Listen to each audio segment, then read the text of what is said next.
Assalamualaikum warahmatullahi wabarakatuh. Perkenalkan saya Khairisa, mahasiswi UIN Antasari Banjarmasin, jurusan Ilmu Perpustakaan dan Informasi Islam, angkatan 2019 Lokal B. Adapun video ini sendiri dibuat untuk memenuhi tugas panel tes mata kuliah Haki dengan dosen pengampu Ibu Sari Wahdati SPD MA. Tanpa membuang waktu lagi, langsung saja kita simak video selanjutnya. Jadi pada kesempatan kali ini saya akan membahas mengenai Haki dan perpustakaan, kemudian apa hubungan di antara keduanya, serta seberapa penting keberadaan Haki ini dalam dunia perpustakaan. Jadi pembahasan pertama ialah mengenai Haki. Apa sih sebenarnya Haki ini? Jadi menurut beberapa ahli, Haki sebenarnya ialah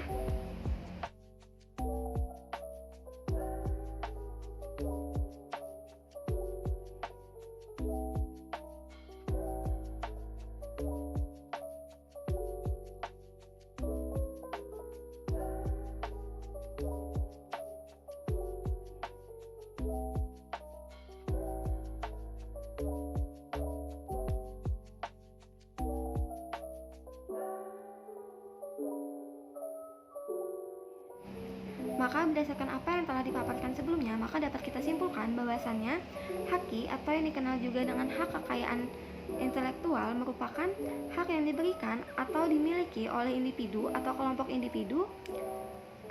individu yang mana hak ini berkaitan dengan usaha manusia yang didasarkan pada kemampuan intelektualnya dan benda tidak berwujud serta melindungi karya intelektualnya yang lahir dari cipta rasa dan karsa manusia. Adapun definisi Haki yang telah dirumuskan oleh para ahli sendiri selalu dikaitkan dengan tiga elemen penting. Yang pertama sendiri yaitu adanya hak eksklusif yang diberikan hukum. Kemudian yang kedua, hak tersebut berkaitan dengan usaha manusia yang didasarkan pada kemampuan intelektualnya. Dan yang terakhir yaitu yang ketiga, kemampuan intelektual tersebut mempunyai nilai ekonomis. Jadi mengenai hak eksklusif sendiri, pada dasarnya hak eksklusif diberikan oleh hukum, yang mana ini sendiri merupakan sebuah reward untuk para investor ataupun para pencipta Haki itu sendiri, yang mana melalui reward ini orang-orang yang kreatif didorong untuk terus mengasah kemampuan intelektualnya agar dapat dipergunakan untuk membantu terus kehidupan manusia. Jadi tujuan utama sistem Haki ini pada dasarnya ialah untuk menjamin agar proses kreatif tersebut terus berlangsung dengan menyediakan perlindungan hukum yang memadai dan menyediakan sanksi terhadap pihak yang menggunakan proses kreatif tersebut tanpa izin.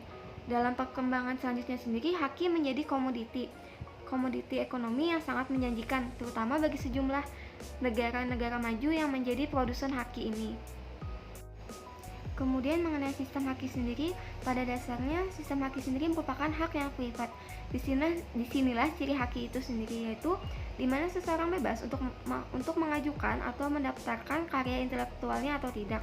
Di samping itu, sistem Haki sendiri juga menunjang diadakannya sistem dokumentasi yang baik atas segala bentuk kreativitas manusia, sehingga kemungkinan dihasilkan teknologi atau hasil karya lainnya yang dapat dihindarkan atau dicegah. Dengan dukungan dokumentasi yang ada tersebut, maka diharapkan masyarakat dapat memanfaatkan dengan maksimal untuk keperluan hidupnya atau mengembangkannya lebih lanjut lagi untuk memberikan nilai tambah yang lebih tinggi lagi. Secara umum, bahwasannya hak atas kekayaan intelektual ini sendiri terbagi menjadi dua kategori. Yang pertama ialah hak cipta dan juga hak kekayaan industri. Kemudian di Indonesia sendiri, dasar hukum yang melandasi Haki ini terdiri dari beberapa pasal yang mengatur di dalamnya. Kemudian, Haki ini memiliki fungsi sebagai badan perlindungan hukum terhadap pencipta karya ciptanya. Selain pada itu, Haki juga bisa dikatakan berguna untuk mengantisipasi dan juga mencegah yang namanya plagiarisme. Mengenai hak cipta sendiri, berdasarkan Undang-Undang Hak Cipta Nomor 19 Tahun 2002 dalam Pasal 1 Ayat 1 mengemukakan bahwa hak cipta adalah hak eksklusif bagi pencipta atau penerimaan hak untuk menggunakan atau memperbanyak ciptaannya atau memberi izin untuk itu dengan tidak mengurangi pembatasan-pembatasan menurut peraturan perundang-undangan yang berlaku. Hak eksklusif ini sendiri maksudnya ialah bahwa lain yang boleh melakukan hak itu kecuali dengan izin si pencipta ini tadi. Kemudian dalam ekonomi, manfaat yang diperoleh atau dirasakan dari hasil jerih payah pencipta tadi. Karena kegiatan memperbanyak dan atau mengumumkan ciptaan atau memberi izin kepada pihak lain untuk ikut memperbanyak dan atau mengumumkan ciptaan tersebut merupakan tindakan berdasarkan pertimbangan komersial atau ekonomi. Yang mana artinya sendiri, kegiatan memperbanyak ataupun bentuk eksploitasi karya cipta lainnya juga merupakan hak dari pencipta itu sendiri. Undang-undang hak cipta memberikan pengertian bahwa hak cipta sebagai hak khusus. Hal ini berarti pemahaman mengenai undang-undang berpangkal pada meletakkan sifat khusus kepada pencipta atau pemiliknya. Hak dikaitkan dengan pemikiran tentang perlunya pengakuan dan penghormatan terhadap jerih payah pencipta atas segala daya upaya dan pengorbanan telah terlahirnya suatu karya atau suatu ciptaan. Dalam pasal 11 Undang-Undang Nomor 19 tahun 2002 sendiri mengenai hak cipta dikemukakan beberapa istilah. Yang pertama yaitu pencipta adalah seseorang atau beberapa orang secara bersama-sama yang atas inspirasinya melahirkan suatu ciptaan berdasarkan kemampuan, pemikiran, imajinasi, kecekatan, keterampilan, atau keahlian yang dituangkan ke dalam bentuk yang khas atau bersifat pribadi. Kemudian pengertian yang kedua, pemegang hak cipta adalah pencipta sebagai hak cipta atau pihak yang menerima hak tersebut dari pencipta atau pihak lain yang menerima hak tersebut dari pencipta atau pihak lain yang menerima lebih lanjut hak dari pihak yang menerima hak tersebut. Kemudian mengenai pengertian yang ketiga sendiri, ciptaan adalah hasil setiap karya pencipta yang menunjukkan keaslian dalam lapangan ilmu pengetahuan, seni atau sastra. Pengertian yang keempat, pengumuman adalah pembacaan, penyiaran, pameran, penjualan, pengedaran, atau penyebaran suatu hak ciptaan dengan menggunakan alat ataupun termasuk media internet atau melakukan dengan cara apapun sehingga suatu ciptaan dapat baca, didengar, dan dilihat orang lain. Pengertian yang terakhir yaitu yang kelima, perbanyakan adalah penambahan jumlah suatu ciptaan hak baik secara keseluruhan maupun bagian yang sangat substansi dengan menggunakan bahan-bahan yang sama ataupun tidak sama, termasuk mengalih wujudkan secara permanen ataupun temporer ataupun sementara. Jadi dalam undang-undang ini sendiri, pemegang hak cipta pada dasarnya adalah pencipta itu sendiri. Dialah sebenarnya pemilik hak cipta atas perorangan atau badan hukum yang menerima hak tersebut dari pemilik hak cipta yang juga sebagai pemegang hak cipta. Demikian pula orang perorangan atau badan hukum yang kemudian menerima dari pihak yang telah menerima terlebih dahulu hak tersebut dari penciptanya. Nah, dengan demikian bahwasanya pengertian hak cipta dalam undang-undang ini mengacu kepada pemilik hak cipta dan pemegang hak cipta ataupun salah satu di antara keduanya itu tadi. Di dalam pasal 1 ayat 1 Undang-Undang Hak Cipta Nomor 19 2002 menyatakan bahwa hak cipta adalah hak eksklusif bagi pencipta atau penerima hak untuk mengumumkan atau memperbanyak ciptaannya atau memberi izin untuk itu dengan tidak mengurangi pembatasan-pembatasan menurut peraturan perundang-undangan yang berlaku. Nah, seperti yang telah dijelaskan pada pasal 1 ayat 1 tadi, maka hak cipta sendiri meliputi beberapa unsur. Yang pertama yaitu hak eksklusif. Jadi hak eksklusif ini hak yang dimiliki seseorang pencipta. Jadi hak eksklusif ini pada dasarnya hak yang dimiliki oleh seseorang pencipta untuk mengadakan atau membuat suatu ciptaan dan tidak ada orang lain yang boleh melakukan untuk mengadakan ciptaan itu kecuali dengan izin si pencipta ini tadi. Kemudian yang kedua yaitu orang yang memiliki yang kedua ini sendiri pencipta. Jadi orang yang memiliki kemampuan untuk mencipta suatu karya cipta yang berdasarkan imajinasinya. Kemudian yang ketiga yaitu penerima hak. Jadi orang atau badan hukum yang menerima dari seseorang pencipta di mana hak itu diberikan sesuai dengan perjanjian yang ada.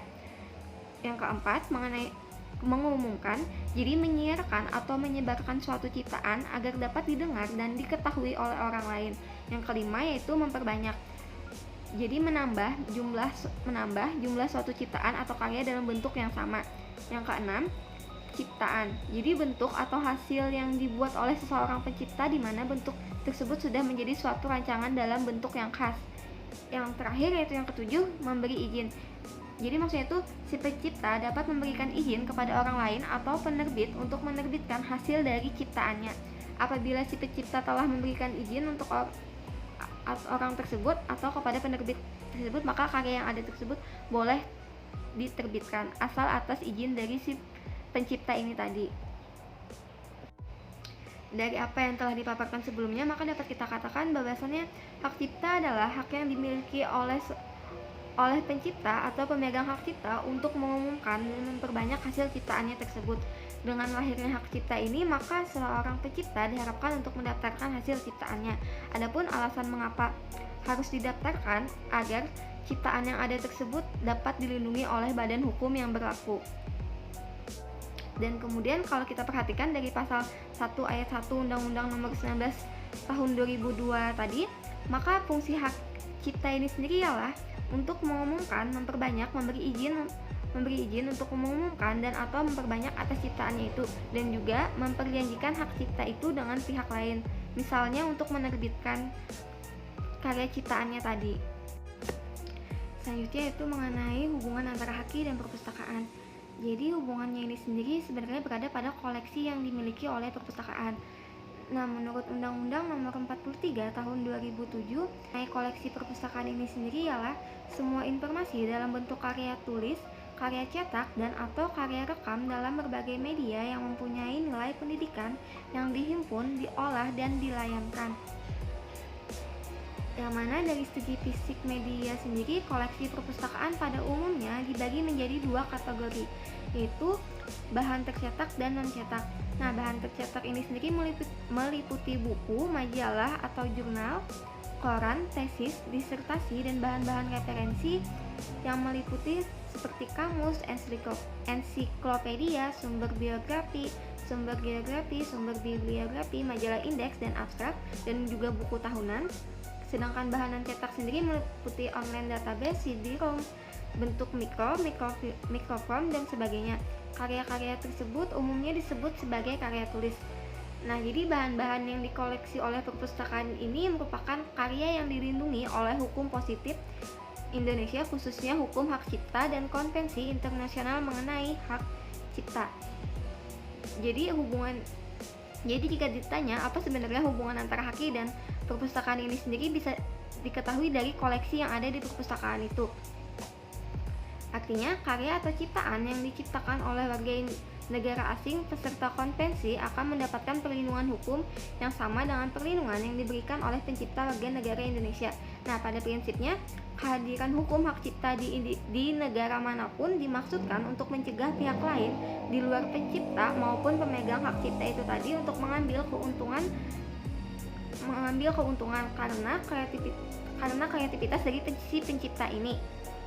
Di samping itu, perlindungan ini juga dimaksudkan untuk memotivasi masyarakat agar mau berkarya nyata dalam bidang apa saja, baik itu karya tulis, seni, sastra, maupun dalam inovasi teknologi.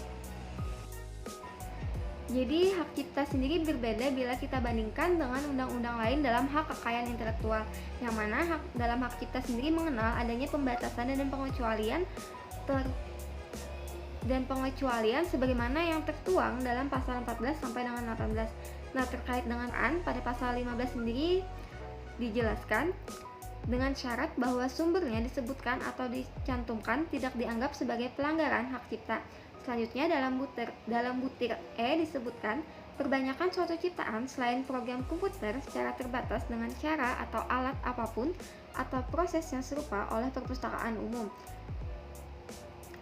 lembaga ilmu pengetahuan atau pendidikan, dan pusat dokumentasi yang non komersil semata-mata untuk keperluan aktivitasnya.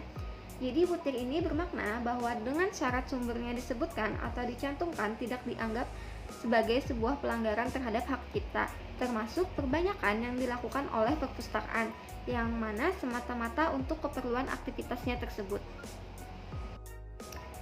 Jadi IPLA sendiri mengeluarkan kebijakan tentang pembatasan dan pengecualian terhadap hak cipta guna memenuhi misinya untuk melayani publik.